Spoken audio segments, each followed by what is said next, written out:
Doug, ça m'arrive. Dites, les Russes, vous êtes tombés sur la paillasse ou quoi? Voilà que vous nous menacez de mort maintenant? Et d'extermination par les gaz ou le nucléaire?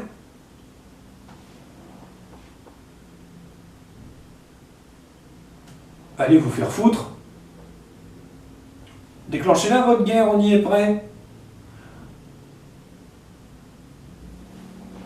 Depuis que l'Ukraine achète européen, ils arrêtent 90% de tout ce que vous leur envoyez. Depuis que l'Ukraine achète européen, ils sont capables d'intervenir sur le sol à 90%. Et vous êtes incapable de les arrêter. On est désolé. On est désolé. Il fallait acheter américano-européen. On vend d'excellents Rafales. Hein. Si vous voulez une démonstration gratis, on peut vous la faire, mais ça risquerait de vous coûter quelques vieux MiG pourris. Ah, à ce propos, pendant la guerre dans le Pacifique, et après la guerre dans le Pacifique, vous n'avez cessé d'armer les ennemis des Américains. Quand vous avez fourni les MiG-21 et autres saloperies à Mao,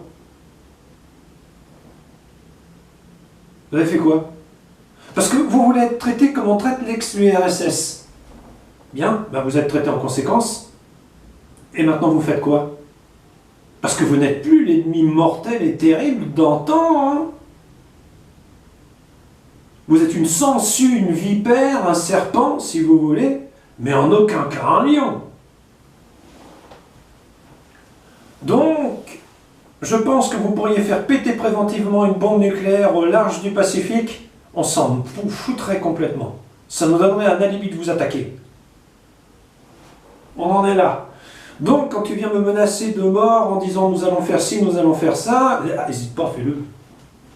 Mais attention, moi je te louperai pas. Voilà ce que je pense de la situation ukrainienne. Mais je ne comprends pas les Russes. Je ne les ai pas compris dès le début de ce conflit de merde, la population russe. Ils sont donc si soumis. Ils sont donc si racistes envers les Américains et les Européens que ça en est visible. En clair, ils ne feront rien contre Poutine et ses hommes.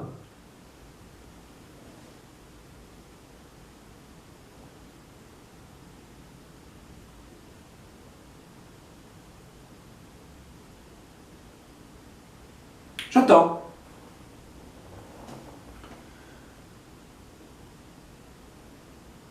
J'attends les morts. Et le mur des morts, à l'américaine, en Russie. Je l'ai dit, je n'ai cessé de le dire. L'Ukraine sera votre Vietnam. Mais le Vietnam n'avait pas lieu aussi près des frontières américaines. Je l'ai dit, je le répète.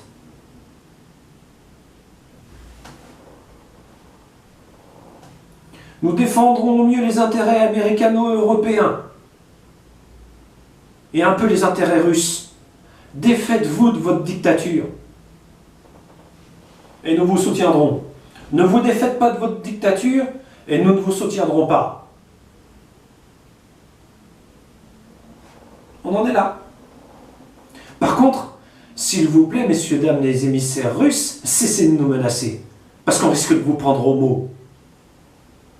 Imaginons qu'une bombe nucléaire pète mystérieusement au beau milieu de la Biélorussie, là où il n'y a personne et c'est une zone inhabitable. Ce sera nous. Pour vous montrer à quel point on est gentil et con à la fois. En clair, tu nous as cherchés, tu vas finir par nous trouver, connard. On en est là. Est-ce que ces F-16 vont être utiles? Je m'en bats les couilles, bordel. Moi, personnellement, je suis français. Je vois le conflit de loin. J'ai vu le conflit ukrainien et ce qui s'y est passé comme ce que j'ai vu au Vietnam. Et j'avais raison. Mais le problème, c'est que Super Poutine se croit sur un tatami. Il est complètement cinglé, le mec. Il croit qu'il n'y a qu'à pousser du tatami l'adversaire pour qu'il ne revienne pas. L'ennemi, lui, il va se pousser, hein. Tu veux la victoire finale, tu l'auras, mais le problème, c'est qu'il va revenir. Sous une forme ou une autre.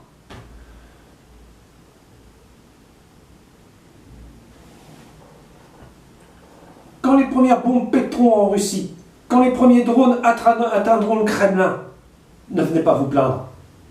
Ce sera de votre faute à vous, Russes. On en est là.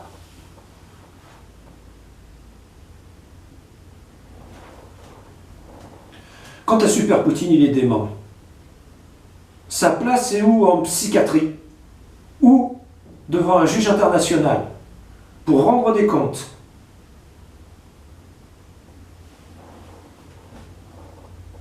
Mais de grâce, messieurs les émissaires russes, cessez de nous menacer du feu nucléaire ou de je ne sais quel fléau, parce qu'on en a tellement gros sur la patate, mon petit père, qu'on risque de te prendre au mot.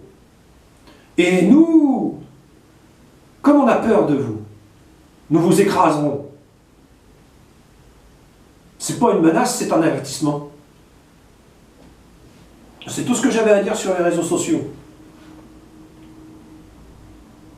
Non mais qu'est-ce que c'est que cette baleine à lunettes qui menace tout azimut tout ce qui bouge?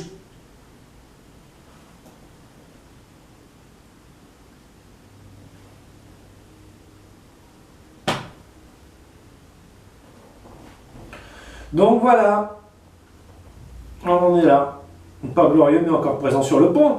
Mais quand il y aura un mur, quand Poutine ne sera plus là, et qu'il y aura un mur du Vietnam à l'ukrainienne, en Russie, je viendrai quand même célébrer et allumer une bougie au pied du mur pour les Russes morts pendant ce combat de merde.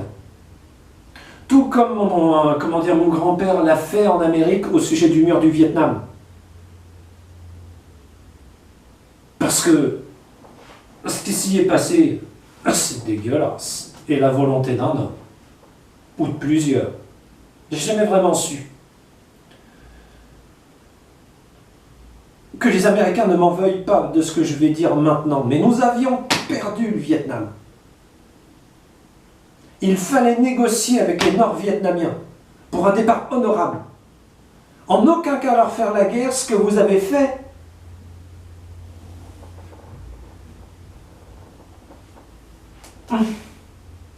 Ambiguë est l'histoire. Je ne sais pas quelle décision j'aurais pris à la place des Américains. C'est ambigu.